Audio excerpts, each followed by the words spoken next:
Hello friends, मैं doctor शीतल Gupta, ENT specialist, director राशि hospital. आज की इस सीरीज़ में हम बात करेंगे कि अगर कोरोना पॉजिटिव पेशेंट हैं, आरटी-पीसीआर पॉजिटिव आता है, तो अब हमें आरटी-पीसीआर दूसरी बार कब कराना है या नहीं कराना है।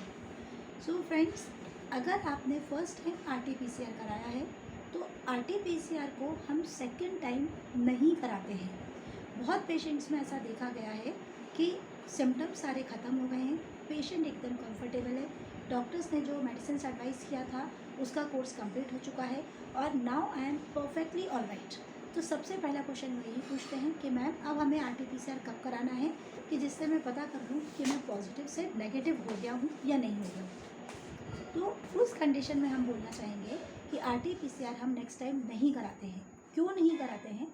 क्योंकि आरटी-पीसीआर जो होता है वायरस के आरएनए को डिटेक्ट करता है, चाहे वो लाइव वायरस हो और चाहे वो डेड वायरस हो।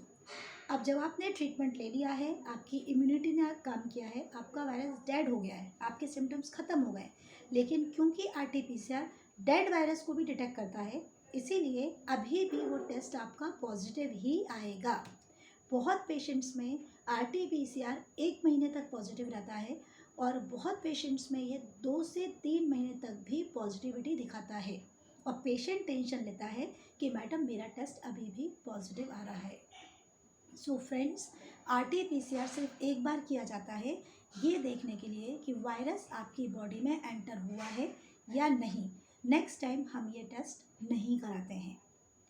सेकेंड टेस्ट जो इम्पॉर्टेंट होता है वो होता है C reactive protein and CVP, that is complete blood count. C reactive protein C RT PCR positive हुआ है ये बताएगा कि चोर आपके घर में घुसा, दैट मीन्स वायरस आपकी बॉडी में गया है, वो वायरस को पकड़ के बताएगा आरटी-पीसीआर। लेकिन चोर ने चोरी की है या नहीं की है, चोरी की है तो कितनी की है, दैट मीन्स कि वायरस ने आपकी बॉडी में कितनी इंजरी की है, कितना डिस्ट्रक्शन किया है, आपकी बॉडी में कितनी तोड़फोड़ हुई है। इस पूरे इन्फ्लेमेटरी प्रोसेस को बताता है सी रिएक्टिव प्रोटीन। तो सी रिएक्टिव प्रोटीन हम लोग फर्स्ट डे जिस दिन पेशेंट पॉजिटिव पता चलता है सेम डे हम सी रिएक्टिव प्रोटीन देख करते हैं, सो दैट उसकी बेसलाइन वैल्यू हमको पता होती है कि जब पेशेंट पॉजिटिव हुआ तो सी रिएक्टिव प्रोटीन इतना चल रहा था। C reactive protein normally milligram पर डेसीलीटर में लेना चाहिए इसकी वैल्यू, और अगर ये 10 से कम है तो इसका मतलब अभी आप सेफ है।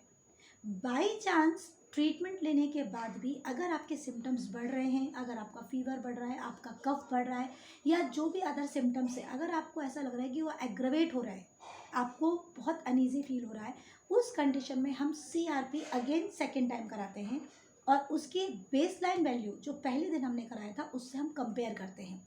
अगर सी रिएक्टिव प्रोटीन की वैल्यू बढ़ रही है, इट इंडिकेट्स कि वायरस आपकी बॉडी में डिस्ट्रक्शन करा रहा है, इसका मतलब है वो आपको बॉडी में कॉम्प्लिकेशन कराएगा।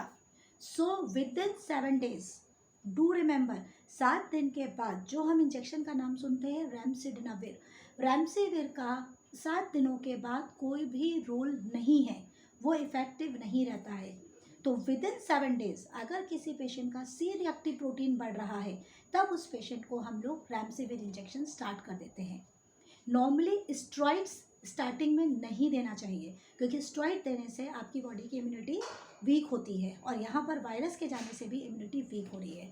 सो नॉर्मल कंडीशन में स्टेरॉइड्स इनिशियल फेज पे नहीं देते हैं, बट अगर आपका सी रिएक्टिव प्रोटीन बढ़ रहा है, दिस इंडिकेट्स कि वायरस की रेप्लिकेशन बहुत ज़्यादा हो रहा है, तब हम रेमसिविर और स्टेरॉइड्स दोनों के इंजेक्टेबल या ओरल जिस फॉर्म में देना चाहें वो हम स्टेरॉइड स्टार्ट करते हैं, बट डॉक्टर की सलाह के बाद। सो फ्रेंड्स, इसीलिए आरटी-पीसीआर एक बार होता है बट सेकेंड टाइम नहीं कराते हैं। हाँ, आपकी प्रॉब्लम ठीक हो रही है, आप कंफर्टेबल हो रहे हैं या आपकी प्रॉब्लम बढ़ रही है, उसको देखने के लिए एक हम C reactive protein and second test होता है complete blood test. Complete blood test या कंप्लीट ब्लड काउंट, जिसमें हम न्यूट्रोफिल्स और लिम्फोसाइट्स का रेशो, इन दोनों रेशो को कंपेयर करते हैं और ये देखते हैं कि हमें ट्रीटमेंट किस तरीके से देना है, घर पर ही ट्रीटमेंट कंटिन्यू रखना है और आइदर पेशेंट को हॉस्पिटलाइज करना है। So okay friends, thank you. अगर आपको मेरा वीडियो अच्छा लगे और इस तरह के और वीडियोस कोरोना पे देखना चाहें तो प्लीज़ मेरे यूट्यूब चैनल को लाइक करें, सब्सक्राइब करें, अपने फ्रेंड्स में शेयर करें और बेल आइकन को प्रेस करें। Thank you.